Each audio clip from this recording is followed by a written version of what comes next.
you are able to redefine it. But in the contract, you can make this member, as a read only. You can make the member as read only. When I make the member read only, then what happens is you can implement a value into it. After implementing value, you cannot redefine again. You can see that now tv.name, it shows a problem. It says that cannot assign to name because it is a read-only property. After implementing, you cannot assign anything. That means only once you can configure a value into it. After configuring a value into it, you cannot redefine those values. That is how we can make the members read-only. So a method can be read-only, a property can be read-only, and the intention of read-only members is not to allow to redefine the values. It will allow to implement the value. You cannot redefine the value. It's not possible. Now, when I try to run this and compile this, obviously it is showing an error. And the error says that cannot assign to name because it is read-only property. So that means you cannot handle this. That is invalid. So if I marked any read-only, then another example here is if I marked read-only. If I marked as read-only, we are marking name as read-only. Then this is valid. This is valid. You can assign a value into it. And this is invalid. You cannot redefine a value into it. So it is possible if it is not configured as read-only. If it is not configured as read-only. That is how generally we define the members. That is how generally we configure the members. Right. Technically, how to configure optional members in an interface, and how do we configure the read-only members in an interface, how to define the read-only members in an interface. Right. Another important is,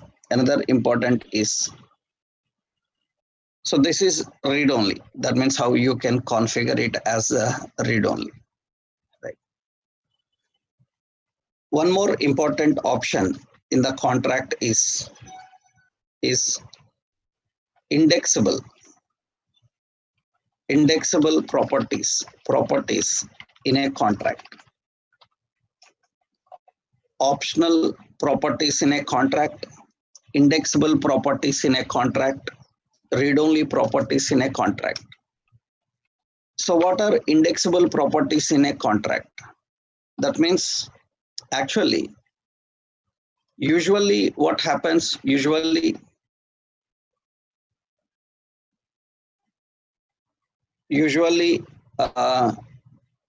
the members in a contract, usually the members means you can simply say here the properties in a contract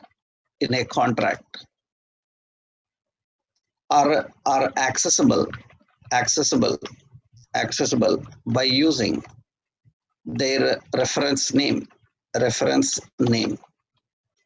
Usually the properties in a contract are accessible by using a reference name, are accessible by using their reference name. So technically, contract members are accessible by using their reference name. So you can configure indexable properties so that they can be accessed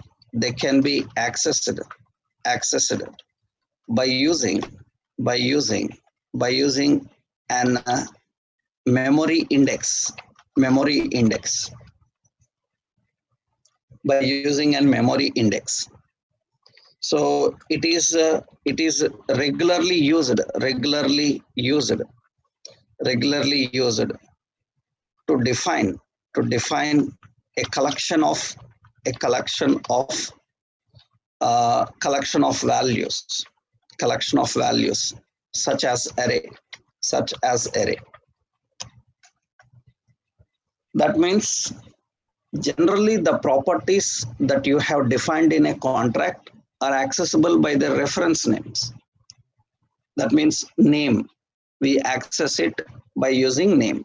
Price, we access it by using price. But if there are many properties and we want to access them all, then we need in such a way that we can perform an iteration over them. We can read all of them easily and point towards them directly by using index numbers also. That means the properties can be defined index based. The properties can be defined index based so that you can store a value into them and you can access them by using index numbers. It is just like you can create your own array type that allows to handle multiple values properties easily, right? Then how you can define indexable properties? Let's see. Later, we will design in some examples also. First, we are understanding what is that concept and how to deal with that. Generally, interface I am creating, so custom array. We are creating our own array.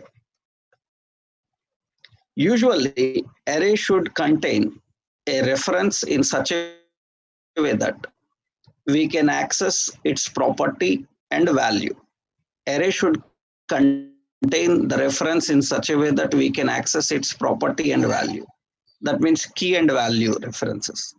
Generally, array keys are nothing but, already I told you that they are index names 0, 1, 2. We can access as a string type also. We can access and configure like a string type. Is my voice not clear to everyone?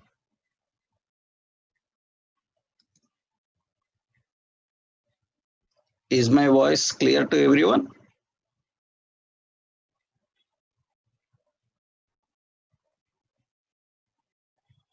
Yeah.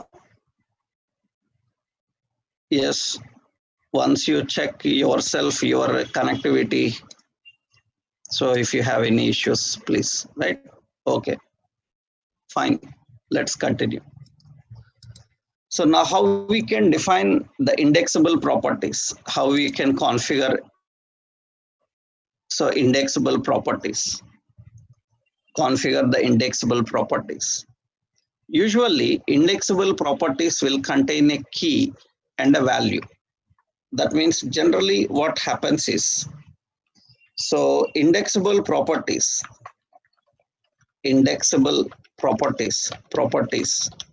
requires to be defined with a key and a value. So both key and values can have different types. That means syntax can be like this. That means you are defining an interface.